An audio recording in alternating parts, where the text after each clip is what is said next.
So hi, everybody. Welcome so much to integrating security into unit testing for JavaScript, the workshop. My name is Akira Brand. This is my colleague Bar Hofesh.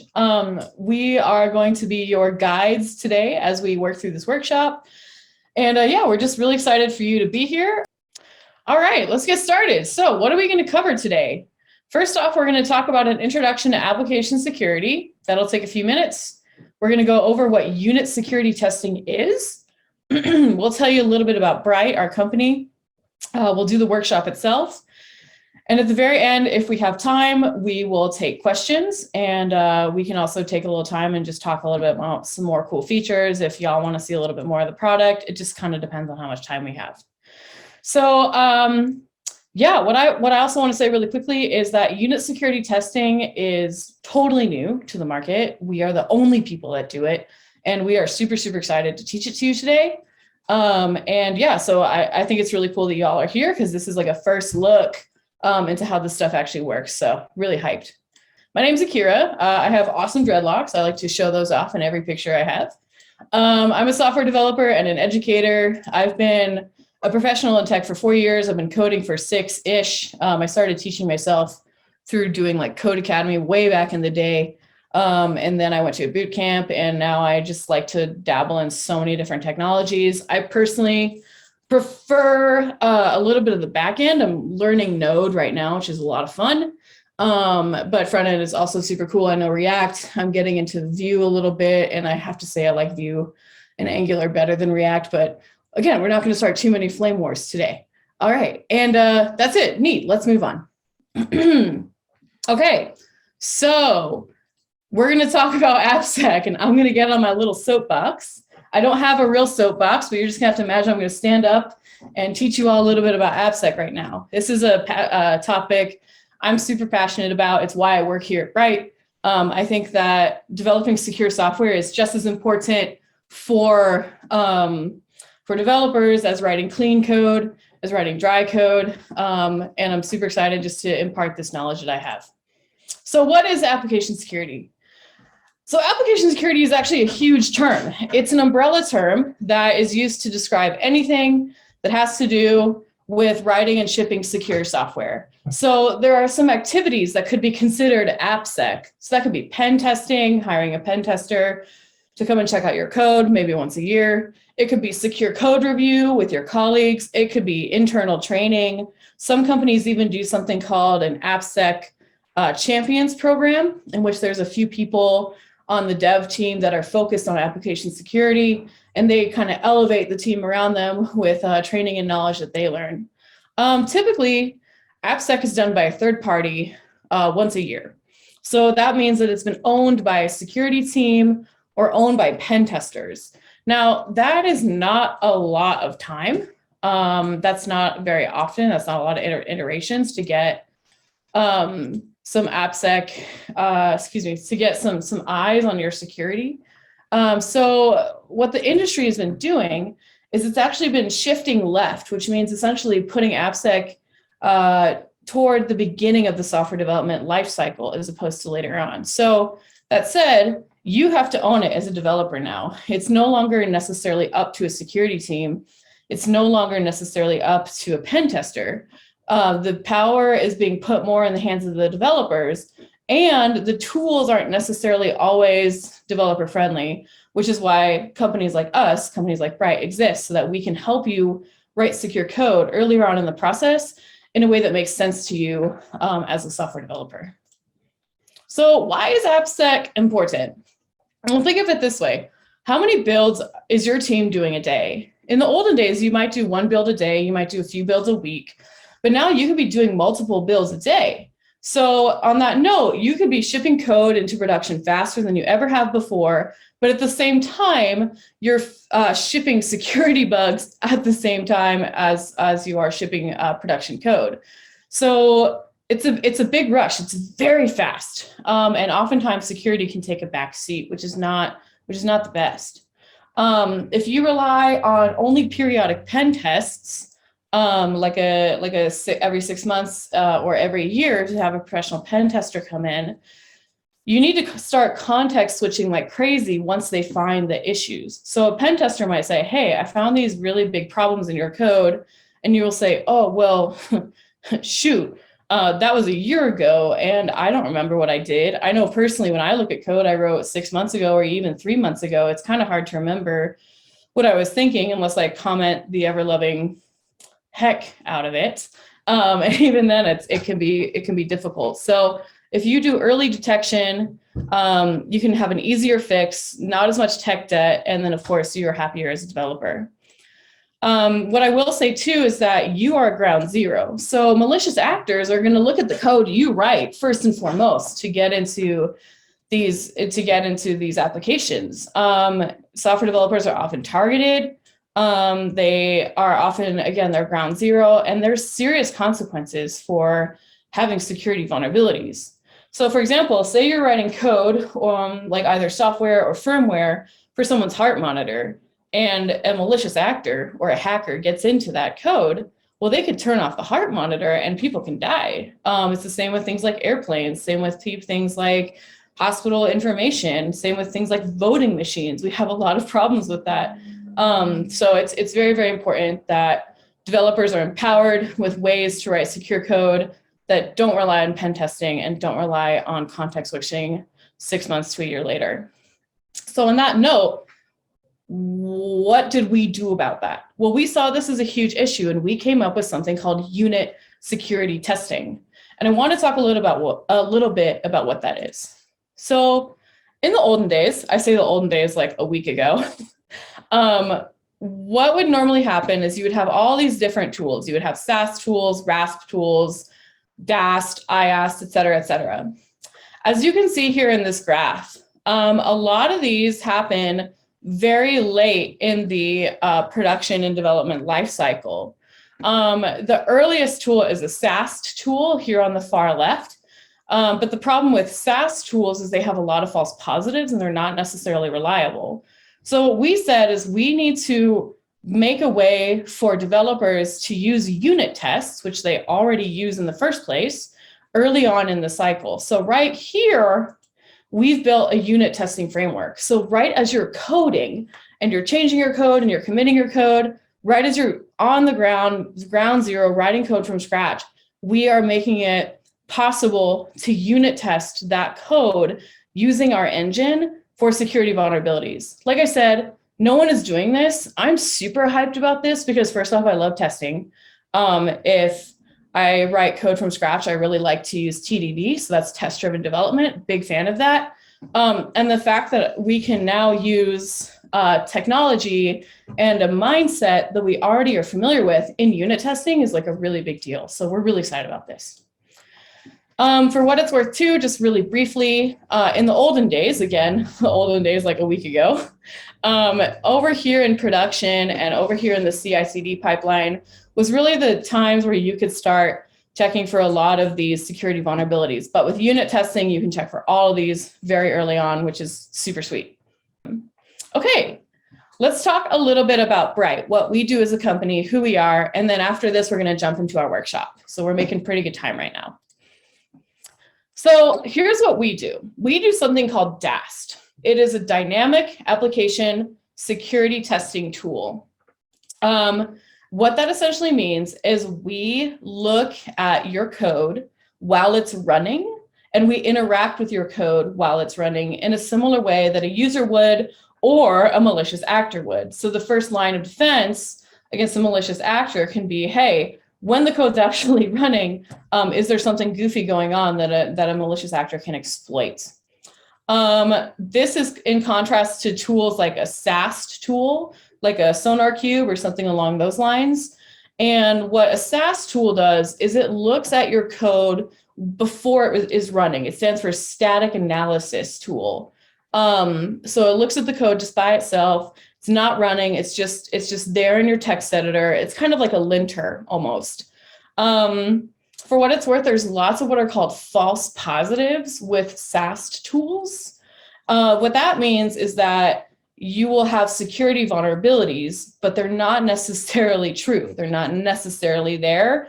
It's just the tool saying, okay, best guess, we think this is here. As a result, developers can waste a ton of time looking around for these false positives that aren't actually there. Something that we pride ourselves on as a DAST tool is that we will not give you any false positives, which is pretty sweet. The last tool I want to mention that we are not, because sometimes the best way to learn about something is to learn what it isn't, is called software composition analysis. This is something like Sneak or JFrog. What essentially this looks at is all of the dependencies that are being used in your code. For JavaScript developers, this is especially important since you have so many dependencies. How I like to say it is that, see this huge circle with a little dot in it? So the huge circle is all of the dependencies that your code depends on. And then this little dot is your actual code. So a SCA tool will analyze everything that your code depends on for security vulnerabilities. Let's talk a little bit about why Bright is built for developers. So first off, we can do all kinds of scans. We can scan web apps, internal apps, APIs, microservices, and we also have an authentication ability so that we can scan not only the unauthenticated section of a web app, but the authenticated section as well. It's super easy to use. All of the usage of our tool can be done in the CLI or in the command line, which is great because you don't have to context switch, you don't have to use the UI, you don't have to go back and forth, which is fantastic.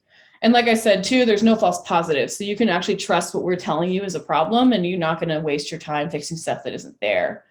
You can also adjust the scope of your scan. This is under the speed section so that you don't have to do an entire scan on an entire website every single time. You can actually say, this is what I want to scan, and we can do that. One thing that I also like to brag about a little bit is that our tool is relatively fast compared to, of course, manual pen testing as well as other tools. I can't necessarily be like, oh, I'm going to promise you that it's only going to take X amount of time. But everything we do here at Bright is to try to get this faster and faster and faster. So for example, say that you would have a scan for a website that would take, let's say, 2 hours. With our unit security testing, you can run unit security tests in a matter of 1 to 3 minutes, which is really fantastic. Sometimes 5 minutes, but still, it's a matter of minutes as opposed to a matter of hours. So we're super, super proud of that. I think that's really cool.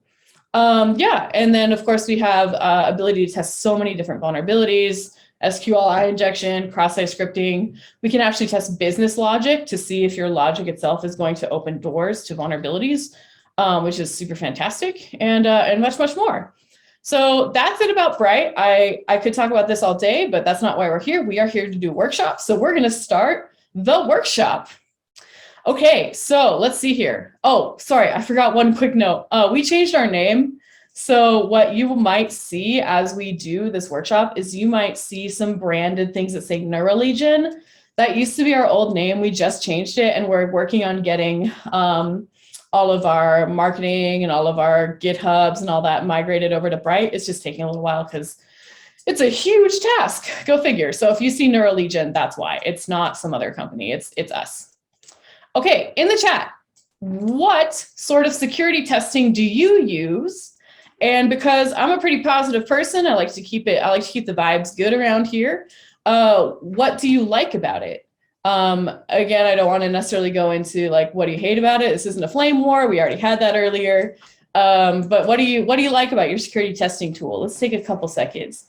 All right, none. That's okay. That happens a lot, actually. SonarQube, nothing at the moment. That makes perfect sense. SonarQube.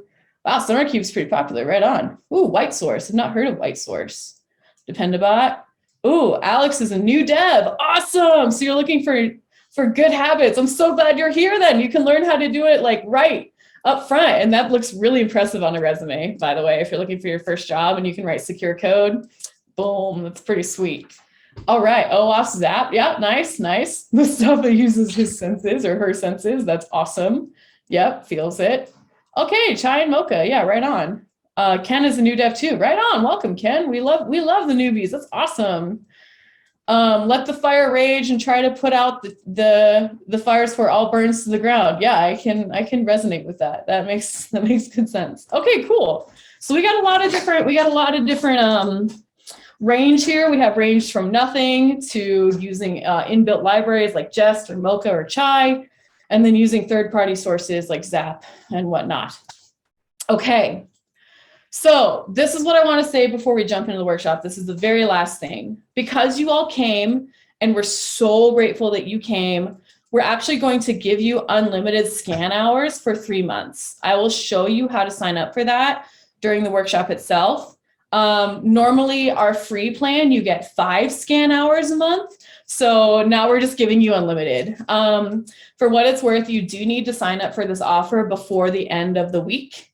Otherwise, at that point, it's gonna go away. But I'll show you how to sign up for that today if that's something you want to do. So yeah, we are super excited to offer that. I think it'll let a lot of devs just play around with the tool a little bit more without stressing out about losing hours. So here we go. Now it's time for the workshop. Woohoo! Okay, so I'm going to ask you all to please go to brightsec.com. First thing we're going to do here is sign up for a Bright account. I'm going to also put this in the chat. Okay, so once you are here at brightsec.com, you're going to go to sign up right here. Fantastic. Oops, I need to log out. Okay, so you can sign up with GitHub, you can sign in with Google, or you can use your email. What I'm going to do, this is actually super cool. I didn't know that Google had this trick, but I'm going to teach you this trick now. Because I've already signed up for Bright with my own email like several times, a way to trick Google into thinking you have a new email address is to do something like this. You type whatever your email is plus and then a number. I think at this point I'm at number 7. So, and then you just complete the rest of your email and Google will actually recognize this as a new email, which is so sweet. So we're going to go ahead and sign up that way. Sign in. Whoops. Oh, what? I'm very silly. I accidentally did the wrong side. Okay, Akira, brand is my name, akira.brand +7 at brightsec.com. If you want to be really silly, you can sign up, I guess, with this email, but that won't help you at all. So use your own email or use your GitHub, whatever you want to do. Create a free account. Okay, I'm going to go to my email on a different page here and verify it.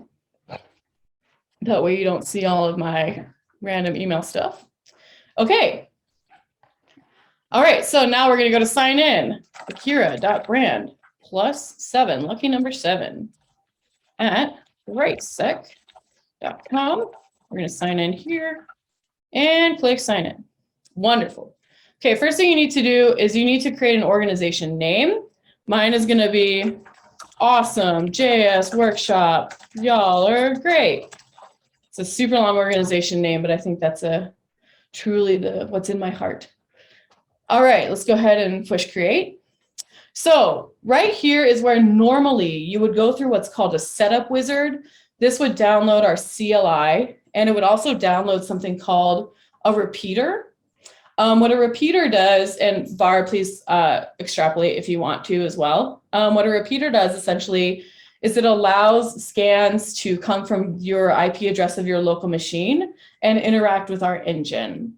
But because the repeater is part of the demo project that we're going to use today, we're going to go ahead and skip this. So down here, I know we already signed in, but we're just going to click on sign in. Whoops, that's not right. Let's go back. Okay, yeah. Okay, yeah, we are going to go to sign in. Sorry, there's a little bit of goofiness right here on our UI, but it's okay. We're a software company. There's goofy stuff sometimes. All right. So the first thing you need to do is get an API key.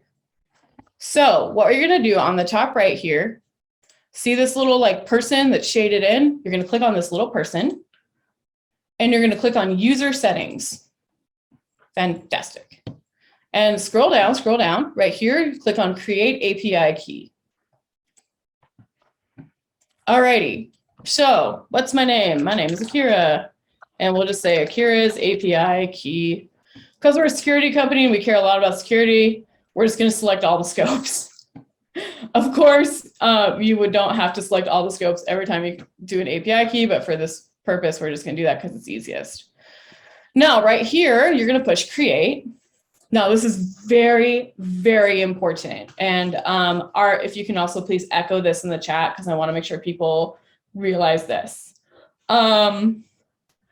We need to copy this API key and keep it somewhere safe. The reason is, once you close this window, you absolutely cannot see your API key again. You will only see the prefix. So I'm going to go over here on my machine where you can't see it and copy my API key. We do need this later. So please, at this time, take some time and copy this to a secure location. For what it's worth, you can also use the GitHub repository secret feature. This is a good way to store API keys. It's sort of best practice. We won't go over that today because we don't have enough time, unfortunately. But if you do use your GitHub repository secrets feature to store the key, you can do that via GitHub. All right. Okay. See where my mouse went. Okay, here we go. We're going to close it. For what it's worth, too, after this workshop, I'm going to blow away this API key, so you won't be able to use mine.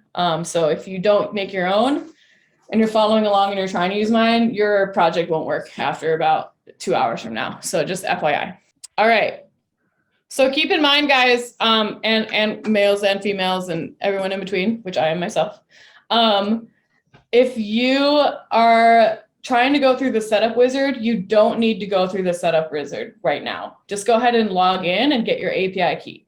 You don't need to do the setup wizard because this demo project that we're about to set up in about a second comes with a repeater. So don't stress about that.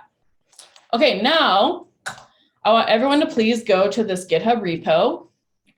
It is github.com/NeuroLegion. Again, as I said, we are still changing our name, /sectester-js-demo. Okay, this is our demo project that we're going to use. First things first, you're going to want to fork this project to your GitHub profile. So go up here to the right. What essentially this does is it makes a complete copy of the repo onto your GitHub profile. And the cool thing about it too is that it's not like an old copy that doesn't update. It automatically updates when we push things to our repo. But this is so that you can clone it down and make changes and push it up without actually trying to change our stuff. So if you don't know what a fork is, that's what it does. So we're going to click on fork.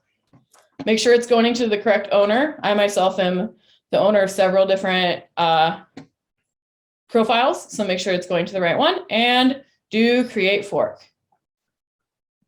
Wilfredo, yes, you can also download zip. It's whatever you want to do. Just make sure that somehow the code gets onto your local machine. Okay, so now we can see mine is forked to my profile, which is fantastic. We're going to go here to code. And I personally like to use git clone with HTTPS. So I'm going to copy this little URL here. Again, like I said to Wilfredo, any way that you want or that you like to do to get the code onto your local machine, go ahead and do that. Some people use SSH. Some people do use, of course, a zip file. Okay, and so then now I'm going to do a new share of my screen because we're going to go to the terminal. So let's do desktop one. Fantastic. Can everyone see my terminal? Maybe just give me a quick thumbs up if you can. Yep. Okay, sweet. All right, let's do git clone. And then I'm going to paste this. Bam. All right, fantastic. Just do a quick ls to make sure it worked. Yep, there it is, sectester.js demo. And now let's go into that project. So cd sectester-js-demo. Fantastic. Okay. Now it starts to get pretty cool here. We're going to download a bunch of dependencies and get our Docker up and running. Hopefully you have Docker. If you don't, go get that right now. We can also take a little bit of time to download Docker. We will need that for sure. Okay, you are in the local version of the product of the project. In your command line, you are going to run this command, npm space ci, npm space ci. This is just going to download some dependencies. Wilfredo, yes, you can use VS Code. That's totally fine. Bar, you want to talk about any cool dependencies at all? Yeah, we can. I guess that's the only very interesting here dependency that you might not know is our har verifier. That just verifies har files. Don't worry about all of those very, very frightening vulnerabilities. That's the whole point. Yeah, that's the whole point. We are showing a vulnerable application. So we are showing actually how to find vulnerabilities in an application. So that's part of it, installing risky dependencies in the demo. Obviously, if that would be a real project, we won't want to do that. Yeah, exactly. Yeah, for what it's worth, the first time I downloaded this, I was like, whoa, I don't know that I can show a project about cybersecurity with high severity vulnerabilities. And then Bar was gracious enough to explain that, no, that's part of the project. That's like the point. So that's great. I felt very silly, but that's all right. All right, the next thing we're going to do is we need to set up our .env file. We have a template that you can use. The way to use this template is to, I'm going to put this in the chat, use the command of copy.env.example space .env. So what this does is it takes the env example like template that we made and just puts it into your env file.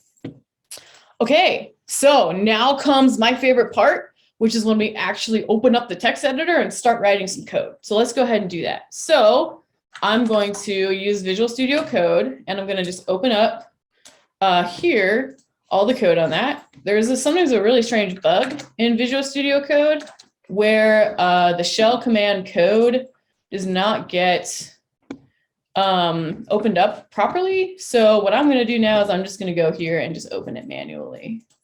So let's do this. So in our .env file right here, you can see with that last command, we went ahead and took our previous example file in .env.example. We took that template and just put it in our env file.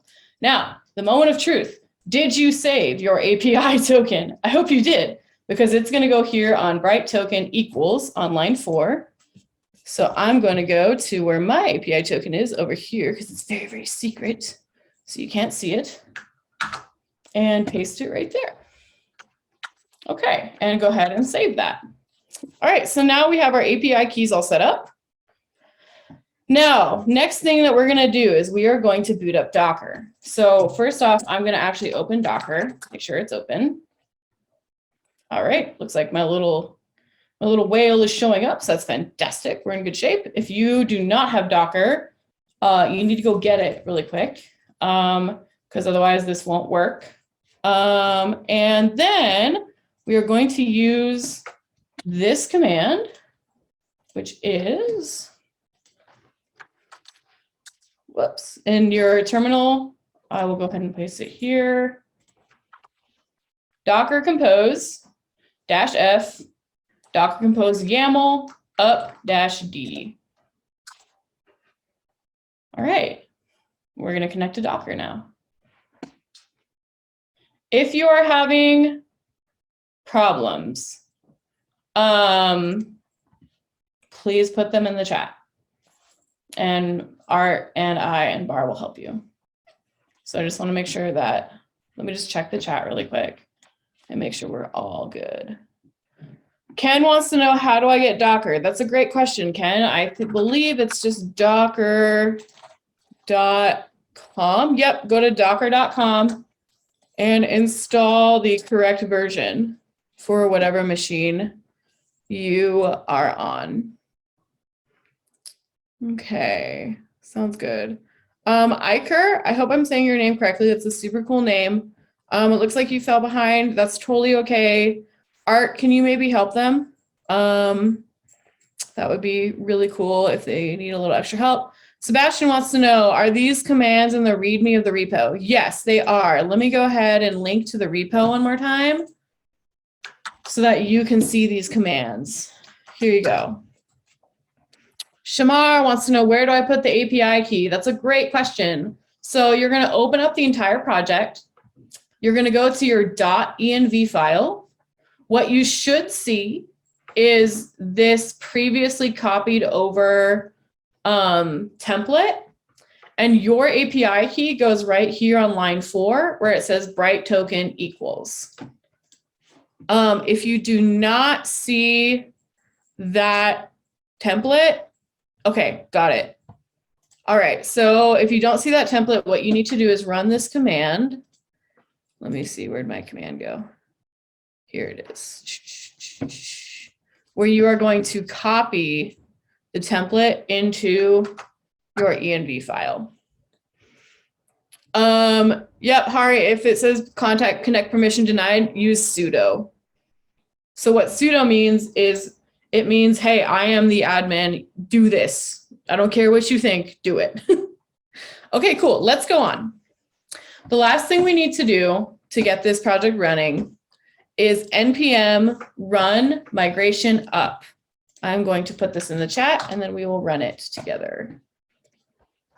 All right, so what this does essentially is it starts a database migration. We're using Postgres.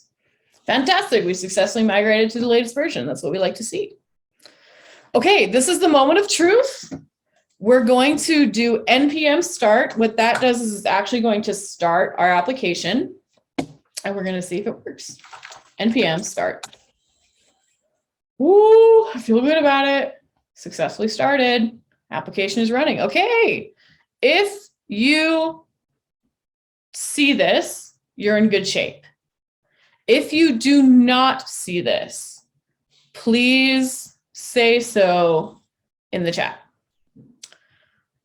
It looks like Abner is having some issues with the syntax error. Maybe bar art can help that. Bar says bright CLI is not needed for this demo. Yeah, Henrietta, we actually don't need bright CLI for this one. And then I think let's give people a bit of time to catch up. Yay! Yeah. That's cool. Okay. Yeah, let's take a little more time. Mm-hmm. Maybe that's a good opportunity to explain why we don't have to install the CLI. Yeah, that's a good point. So basically, in high level, the repeater allows us to scan and access local servers. So let's say you have some kind of an example, small server that you're developing locally. This is like the one in this example. We use the repeater like some kind of a proxy to send requests to this local entity. The repeater as a standalone program or as a CLI is usually used in the CI process or just in enterprise environments where people want to test local staging and environment which doesn't have access from the outside world. But for this demo in the sectester.js library, the repeater logic is already bundled in. So there is no need to install the Nextploit CLI because it's already bundled all of this logic into the sec.js library. So this is why we don't need it for this demo. Totally. Yeah. Okay. All right. Seems like some people it's working. If it is working, please also feel free to say that it is working so I can get a kind of sense of how many problems we're having as opposed to how much it's actually working for people. Working. Awesome. Okay, good. Okay, working. Okay. Abner is still having an interesting syntax error. Let's take a look at that. Working. Still in Docker. Okay, no problem. No rush. Working. Cool. Role test does not exist. Interesting. I haven't seen that one. Scott, I'm gonna just copy yours. Bar, can we take a look at this error? Error role test does not exist. Not sure what that one is. Okay, let's see here. That's a good question. When you generated the API, well, first of all, where are you seeing this error from? When you run npm migration up. Give me a sec. Okay, we'll take a look here.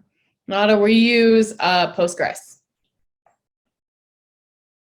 Okay, npm Oh, CI. that's because, so this is because, Vera, you don't have Docker installed, it seems. The term Docker is not recognized as the name of a command line interface. Yeah, you need to install Docker. And I'm still testing this role test. Fantastic. Okay. All right. Oh, good. Art just put also a CLI version of how to install Docker. So that's fantastic. Okay. Ahmed, awesome. Can we talk a little bit about why we use Docker? Bar, can you talk about that a little bit? Sure. So we're using Docker as just an easy way to set up our test application.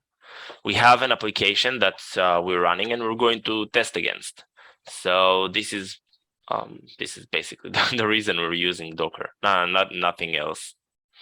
It's just our application so that we will have something that actually answers.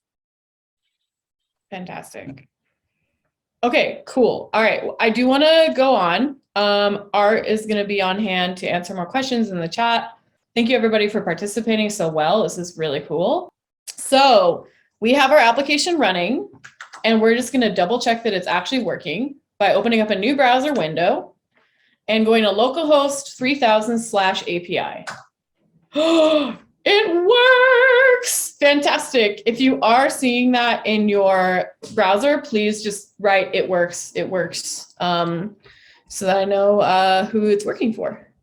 Okay, so what is this? Well, this is really cool. This is something called Swagger. And this is a UI that allows you to visualize API endpoints in a way that just makes sense to our visual brain. So for example, this also will allow you to test our little CRUD API here. What I want to do is we're going to go over here to post/users and let's see if it actually works. So what we can see here is that the first and last name are the values and then, are the keys, and then the values are just strings. So we can actually try it out. We can make a new first name, last name. So go ahead and click right here, try it out. Super sweet. The first name is going to be, let's go ahead and just type whatever you want to type there. It can be your actual name. It can be blobs and blorps. Doesn't matter. As long as it's a string, we're all good. Now let's push execute. Okay, so what you can see here is the curl command that we use to the endpoint. And right here, you can see the response body. So it actually did just add a new user, Akira Brand with an ID of 35, which is super cool. I love Swagger. It's such a cool way to interact with your APIs. So we have, in fact, actually been able to get our application up and running. It is working, super awesome. Now let's go to the good stuff. Let's run some tests. Okay, so this demo project comes with some pre-written tests. And to run those tests, you are going to go to your terminal. So go back here, open a new terminal window. Don't try to do it on this window because this one is running our application. So open a new terminal window and you are going to run npm run test:\sec. Okay, this is going to take a few moments to run, but while it's running, I'm going to turn it over to Bar and we're actually going to go into the test itself and talk about what it is, how it's set up, and what it's testing for. So Bar, I'm going to let you drive and take it away. Sorry, I was answering questions. No problem. No, no, What? no. And bar. Fantastic. So Bar, so while the tests are running, can you please go over? Yeah. So we can actually go over the tests themselves and talk a bit about what we're testing. So Akira, if you can open the test file. Yeah, absolutely. I believe it's which one is it again? This one? Yep. You are allowed to explore. Yes. Right. So we have a few tests here, basically two for the demo. One of them tests for XSS or cross-site scripting. The other one tests for SQLI or SQL injection. The XSS tests against a post request that sits in /users, /users. It has two parameters that it's going to test. One is first name, the other is last name, as you can see on line 66. The SQL injection test is going to run against a get based method and against the URL, which has a REST-based interface, basically users/one. So we're going to test that. A few things that I can say is that XSS specifically checks for sanitation issues, mostly client-side sanitation issues.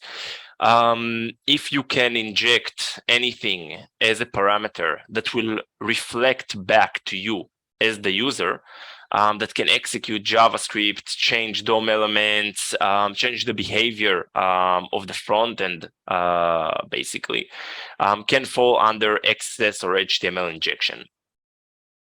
SQL injection is a way for us, for the attacker, basically, to try and manipulate the database by breaking queries and adding their own malicious commands. So think about a situation where you want to query after a user, you want to get all of the users that have a bar in their first name. So you have this parameter, or all their IDs is 1.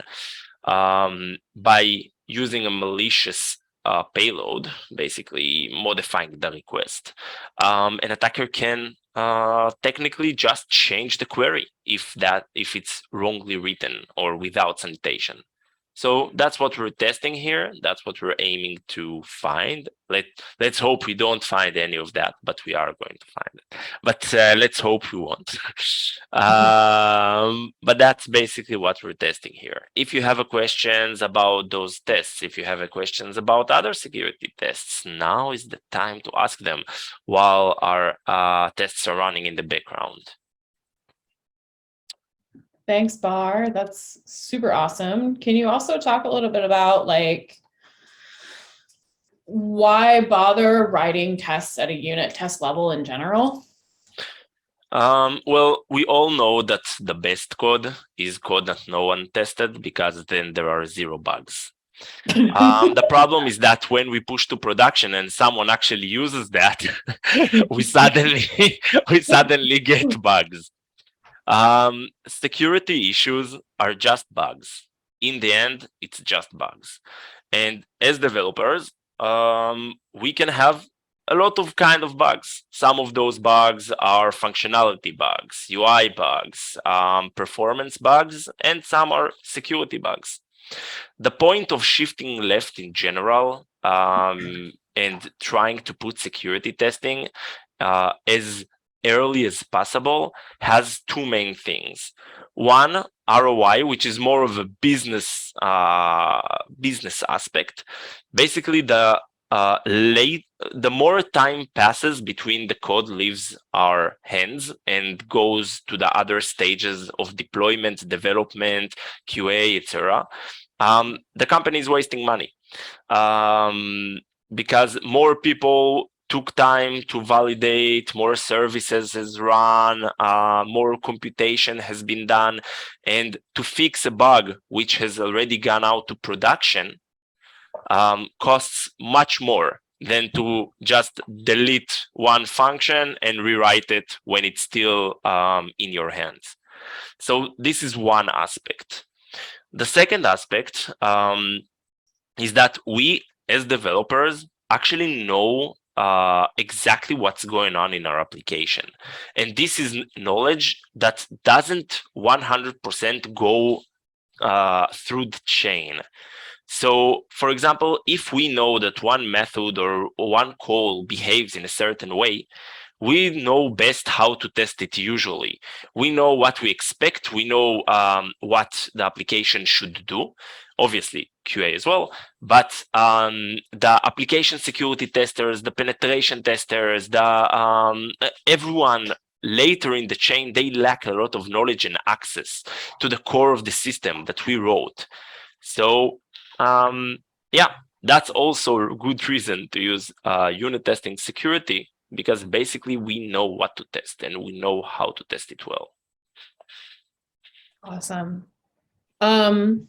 One other thing that I want to mention that I saw in the chat as a question is I want to go over really quickly these lines 56 to 62.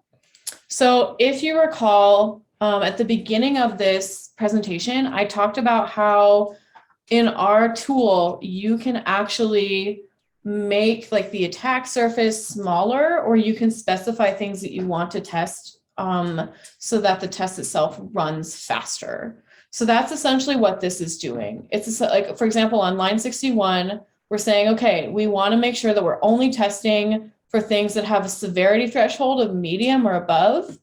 We're going to time out the test if it runs for way, way, way too long. And then 63 and below is just where we're actually running the test and what method we're using and what endpoint we're testing on.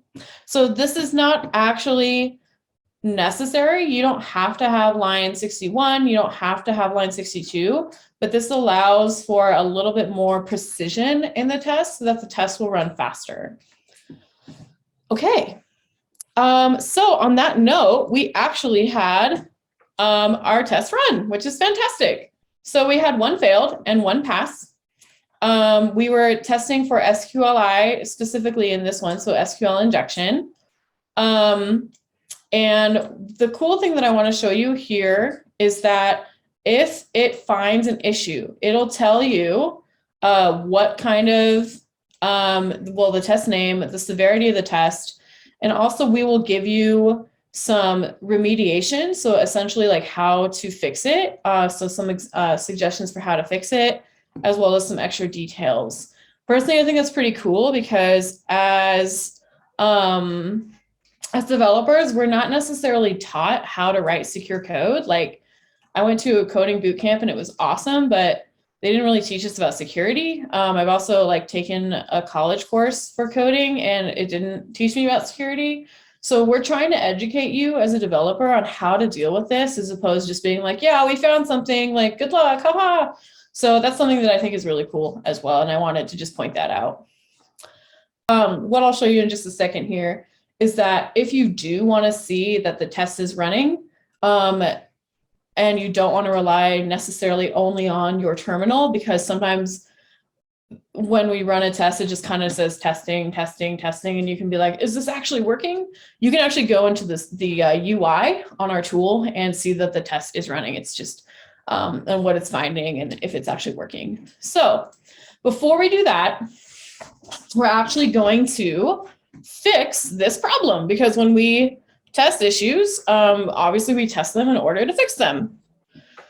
Okay, so let's go to our actual code file. I will paste it here in the chat. And then, oh, Bar, it looks like we're also getting a lot of questions on like how this actually works. While I do this little section here on the code, can you please talk about how this works? Like we spin up an engine and all that stuff? Mm-hmm. Okay. So I'll try and go through all of that. But so GitLab integration, yeah, we do. We have that, I think, in our documentation. I guess maybe Art or someone can put the link.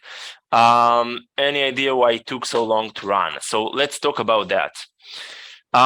It took like, I guess, like a minute or 2 minutes to run, something like that. Is that we are doing a live run of the test. It's a DAST, so it's dynamic application security testing. Unlike SCA, like Sneak, someone asked before, we don't just check the dependencies and say, oh, this dependency has known vulnerability, etc., like NPM audit. Here we actually bring up the application, generate requests against it, and then evaluate the responses. It does a real end-to-end miniature penetration testing, you can call it, that actually gives you real results and real issues that are shown. So yeah, I guess that's, yeah. Is the sec test is running in a remote server or in a local? So the main server, the main engine runs in the cloud, and the repeater is actually pulling the tests, executing them locally, and then responding back to the cloud. It's like a little proxy. So that's the flow. Okay, so what I just did is, because again, when we run a test, we have to essentially spin up a new engine, and it can take a few minutes, but again, a few minutes is still better than a few hours or several days, which can totally happen with other tools. So yes, like we are working on getting the infrastructure a little bit better so that the test itself runs faster. It is, of course, a little bit longer than like a regular test that you'd be used to for just using Jest or Mocha or Chai. However, because these are security tests, when you normally are running security tests, like I said, they can take hours. So we're down to minutes. We want to get it even better, but for now it's pretty solid.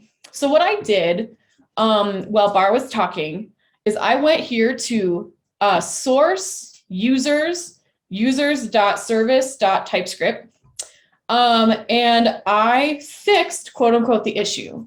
Then I ran the test. So now I'm going to talk about what I did to fix it, so that we can all see, of course, what's going on. But the reason I fixed it and then ran the test is so that the test would have enough time to actually run while we talk about this. So we're just going to Command Z quite a bit here. All right, and one more Command Z. Fantastic. Okay, so let's talk about why this is wrong, or why it's inaccurate, and why it will allow a security vulnerability to exist where we don't want it to exist, and how we can fix it. So like I said, we are testing right now for SQLI injection. So SQL injection, which essentially allows people to manipulate a database when they should not be able to manipulate a database. So let's go here on line 49. What essentially we're doing here is that we are not doing what's called sanitization of the data that we're putting in this query. So essentially, an attacker can easily use a lack of sanitation from the user inputs to read sensitive data from the database. They can modify the database, or they can do admin operations and put in values that shouldn't be there. The way that this happens essentially is on line 52, on line 51, it's opening a direct connection to the database. And then on line 52, it's saying, okay, I want you to select all from user where ID equals, and then we have the $ and curly brackets. Now, the way that this is written means that anything that goes in here will be executed as code. So anything that goes in will be executed on the database as running code. Now, when I first saw this example, I was like, oh, wow, like I could have made that mistake. Like that's not something that I often think about. Developers make these kinds of mistakes all the time. It's not because we're silly and it's not because we're dumb. We just don't know. So that's obviously a big problem. And then we can test for that in our unit test, which is really good because it can actually save us from some serious problems down the road. Because if an attacker is able to interact with your code and manipulate the database, obviously that's a big deal. So what I want to do, we're going to check really quick and see if the tests have finished running. Nope, still going. Okay, that's fine. By the way, so maybe just a note, and sorry, like you already covered it, but just a bit more. So in this example, we actually see string interpolation, and this is a very, very, very common mistake, especially when people don't use ORM as it should be used. The problem is that ID can be anything. And the moment that ID can be anything, and we're just allowing the user to specify for us what's the query going to be, then we're giving the user and the malicious attacker full access to our database. Yeah. So that's the problem. We're just giving the users direct access to query our database with whatever they're going to put in this value. Like, hello, would you like to Definitely not great. No, okay, at all. let's go back to the terminal really quick and see if it is okay. Perfect. So it passed. So how did I make it pass? How did we fix this? There are two ways that we have written here previously that you can see as an example for how to fix it. On lines 40 to 46, this is like a better way. So we have down here, we have bad, then we have like good dash better, and then up here we have best. So down right here, let's take a look at how this would fix it. This one, instead of saying on line 43, execute select all from user where ID equals, and then having string interpolation, what we do is we have this really cool trick where ID equals question mark and then ID in brackets. What this essentially says is, I'm going to make you stringify any kind of input here so that when the database reads it, it reads it as a string, not as code to be executed. And that will actually fix the problem, which is super cool. I will prove this to you by showing you in our terminal that, in fact, the test did pass. So that's definitely one way to do it. That's a quick and dirty way to just figure it out and make sure, again, that we are stringifying anything that's going to into our database. So it's not a command to be executed. It's a string to be read. So that will fix the problem. And you can do this on a lot of different, let me say it this way. This is like reusable to deal with SQLi injection. Then we have up here on line 32 to 35. This is like the best way to do it. So this one actually uses the ORM library and uses a find one method within that library. That is, it's just, Bar, can you help me out a little bit? Yeah. Here? So this function has already been hammered out and created to basically avoid this kind of issues. It has sanitation. It has query parameters like the example below, and the ORM will already ensure that whatever we put in the find one will actually won't be malicious anymore. Like it can be malicious, but then it's just a string. It's not something that can actually break our that can basically break our stuff. Yeah. And for what it's worth, ORM is like a separate library that we used in this example. It's not something that we wrote, but it's pretty sweet. ORM is really powerful. Okay. So I wanted to maybe answer Harry. So in SQL map, we can specify different techniques we want, and based on that, it can take longer or less time to run. Is there a way to choose similarly a technique or approach? Yeah.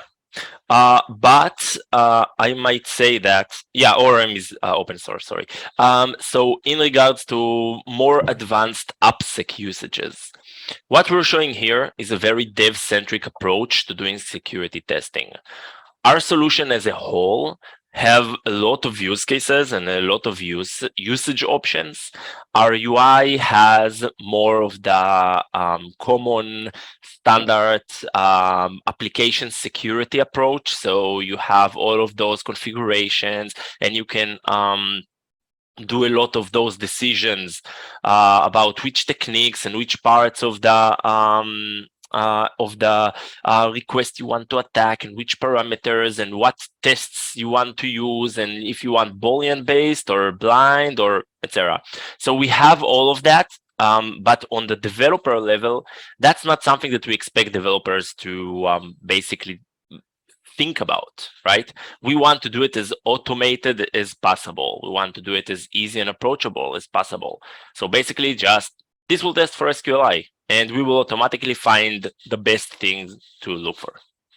Yeah. Something else I want to show you all that I mentioned earlier is that if you are running a test and you want to see if it's actually working, you can go here into your Bright UI. So brightsec.com, and you would log in, and you can go here on scans.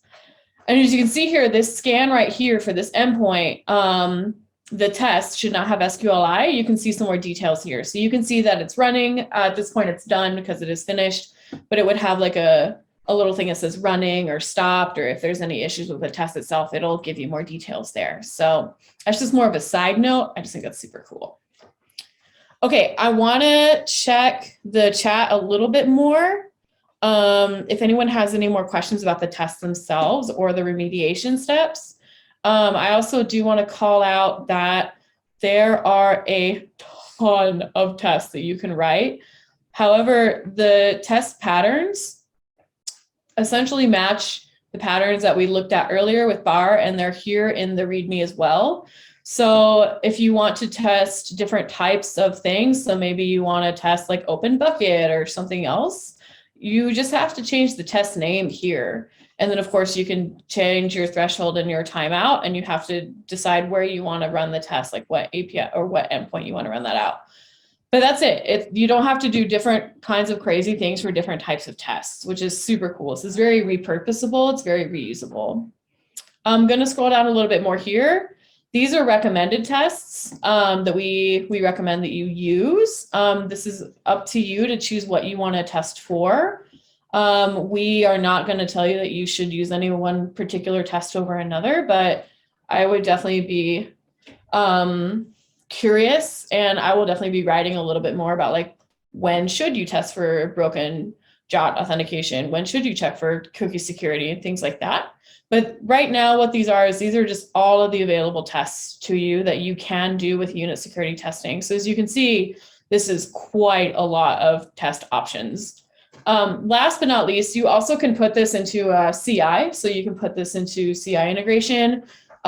We work with Circle CI, we have GitHub Actions, we have Jenkins. Quite a lot of CI options are available to you as well to run these unit tests. And we have a little bit more information on that down here on our README. Okay. One last thing that I want to mention too that actually just got asked in the chat that I want to call out is that your code is actually never being uploaded to Bright. So we're not like pushing your code to our engine in the cloud. We're actually running our cloud engine on your code, but your code is not being sent to us. So if you're working on proprietary code, totally fine. We're not going to see it. So you can rest easy on that. Okay. On that note, we are actually more or less at time. So what I will say to that is thank you again all so much for being here. We are so happy you came. We want to open up the floor a little tiny bit more for questions if anyone has any last things that they want to go over. So I will keep monitoring the chat. As well, there are some resources that I'm just going to display here on the screen.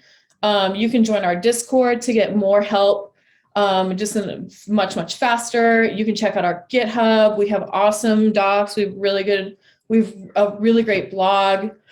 Check out the blog too for more like information on like what should you be testing, like, and why should you be testing it. And also, if you have questions about the workshop in general or anything we covered today, feel free to email me. You can also reach out to me on Twitter. I'm @theaccurati on Twitter. And yeah, it looks like people are enjoying the workshop. It looks like people had a good time and they were able to get things to run, which is super encouraging for me. And yes, we will have this recording available. We will send it out to all of you. If you want to get one more time the link to the GitHub for this demo project, here it is right here.